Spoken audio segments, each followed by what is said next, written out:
Hello and welcome to the Kristin Carrera podcast. If you've been following along, thank you so much. And if you are new here, please make sure to hit that subscribe button, follow along, and comment. I love to hear where you are on your health journey. If you have any questions or comments, please make sure to leave them below. Today, we're talking about seed oils. I had a little small podcast the other day where I talked to you about hidden seed oils, and I wanted to dive in a little bit deeper because there's a video that I want to show you. So first off, this topic tends to spark a lot of debate. If you go down the rabbit hole, you will hear, on one hand, seed oils are great for you. They're beneficial. There's nothing wrong with them. And anybody who thinks otherwise is dumb or uneducated. That's one rabbit hole, right?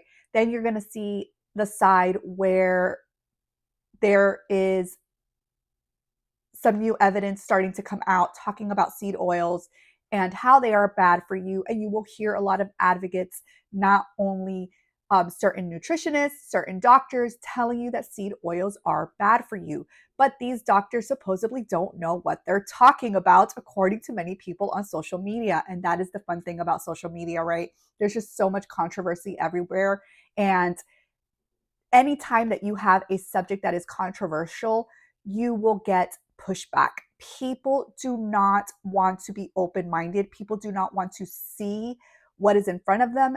People are scared to somewhat believe that something that was told to them that is good is actually not. And that's the problem that I see, because I think that we need to be open to conversation. I think that we need to see both sides. And so I'm going to play a little devil's advocate here. But first off, let's just talk about how many people think these oils are heart healthy and great for you. Okay. Yes, you will hear that a lot. But in today's episode, I'm going to play, like I said, a little devil's advocate and dig into some of the research behind seed oils. I'll also share my personal experience and why I believe that it is harmful, especially once you remove it from your diet, and how you can notice the difference. I will explain to you my personal journey. I am not a scientist or a doctor. This is just based off of what I've read, what I've researched, and also how I personally feel after removing these seed oils.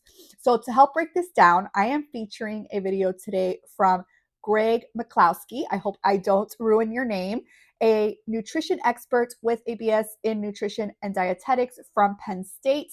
You can check him out. I will link his information in my description. Craig has some interesting insights into why seed oils might be doing you more harm than good. So take a listen.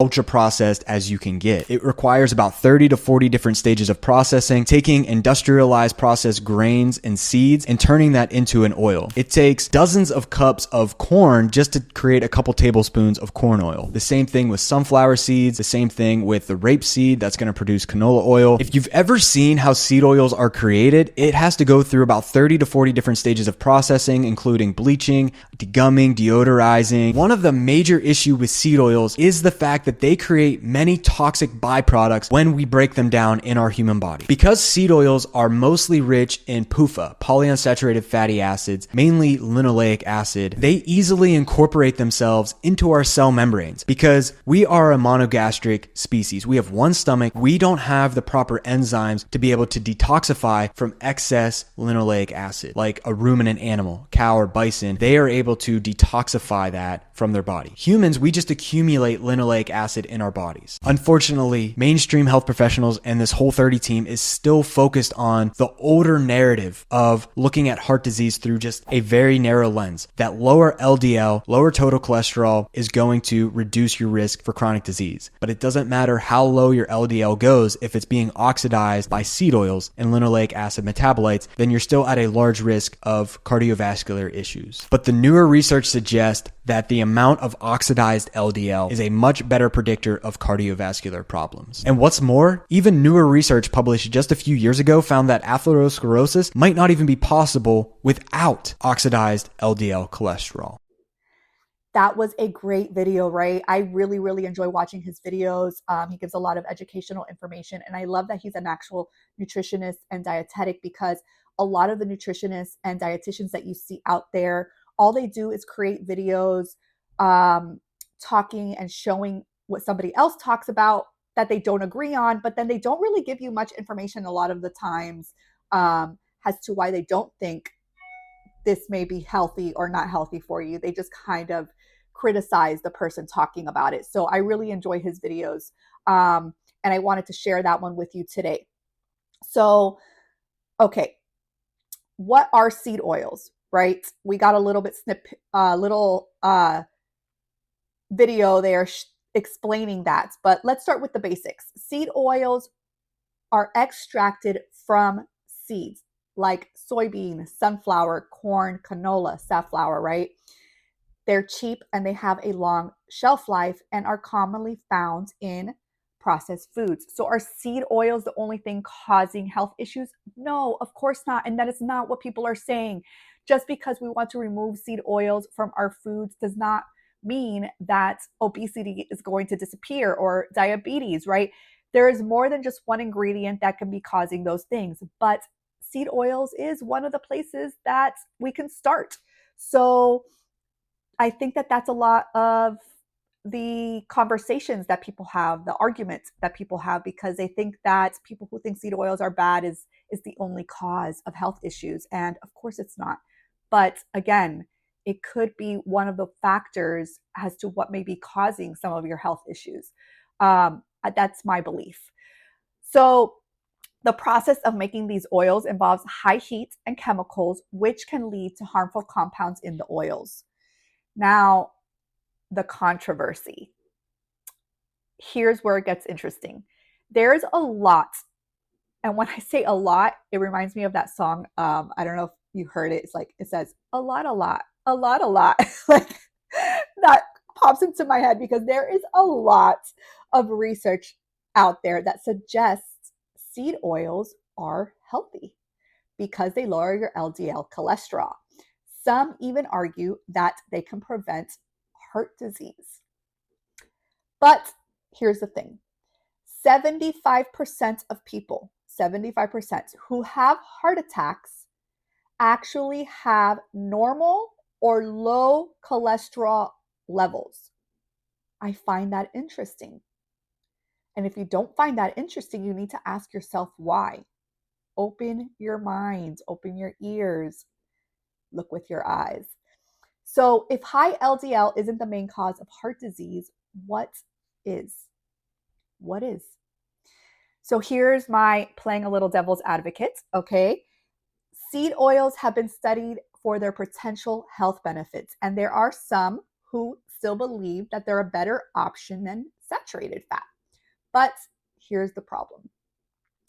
Craig McCloskey explains it in the video that oxidized LDL cholesterol, which happens when we consume seed oils, could be a real culprit behind heart disease. You can check out, I'm going to be posting here, you can kind of read his description, and I'll also link the articles that he mentions here in the description so that you guys can check that out if you'd like. It's not necessarily the cholesterol levels that matter, but oxidized cholesterol, which can cause inflammation and plaque buildup in the arteries. I can't talk, and I don't know why this hair is sticking up. Sorry. That's my ADD kicking in. I swear. Okay. Where was I? That was completely ADD. I apologize.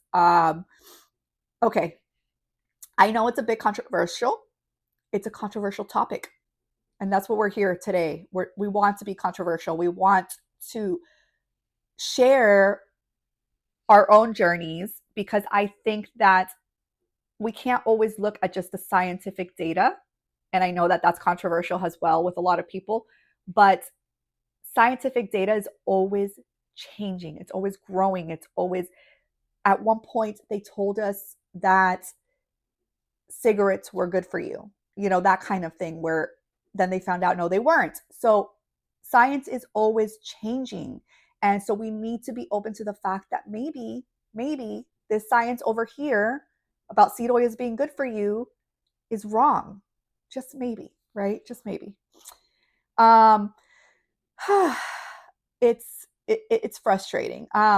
So it's not necessarily cholesterol levels that matter, but oxidized cholesterol, which can cause inflammation and plaque buildup in the arteries. Um, Again, controversial, but I've personally seen the difference when I remove seed oils from my diet.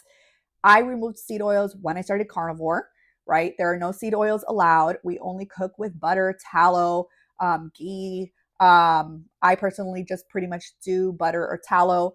And I feel so much better ever since I've removed seed oils. I've also seen a reaction towards seed oils when I have them. I talked about this many times in different podcasts, but I had literally this size of a bite of a croqueta, and they're fried in a seed oil. And I literally felt not only sluggish, but crappy.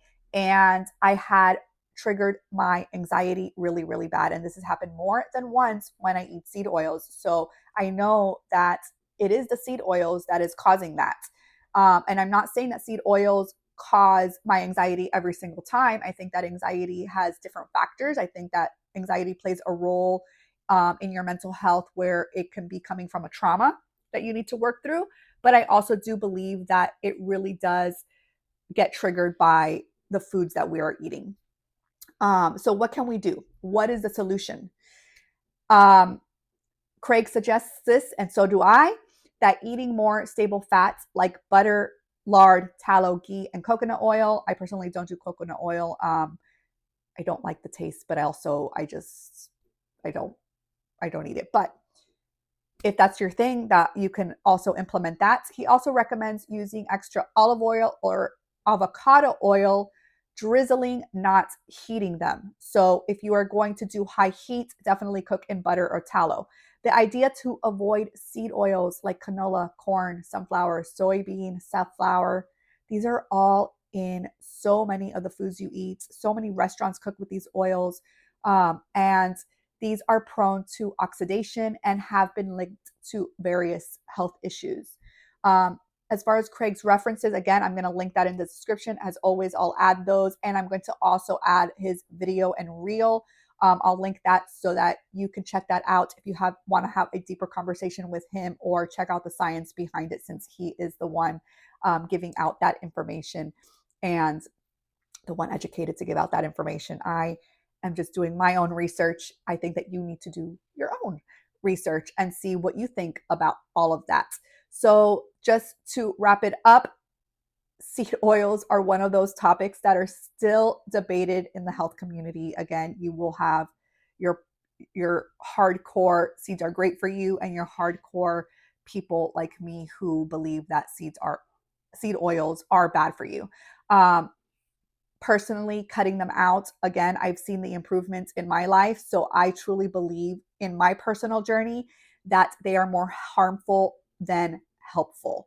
So let me know what your thoughts are in the comments below. I'd love to hear whether you agree or disagree, and why, and link information of as to why you think it is or it isn't, and or your own personal journey, because I truly do believe that we need to advocate for ourselves, and we need to share our stories into how we are feeling when we remove certain foods from our diets. So I hope that you have a beautiful and blessed day. Make sure to follow, like, and comment and share my videos. Please, please. I want to grow and share with you this journey called life and getting healthier together. So I hope you have a beautiful day, and I will see you on the next podcast.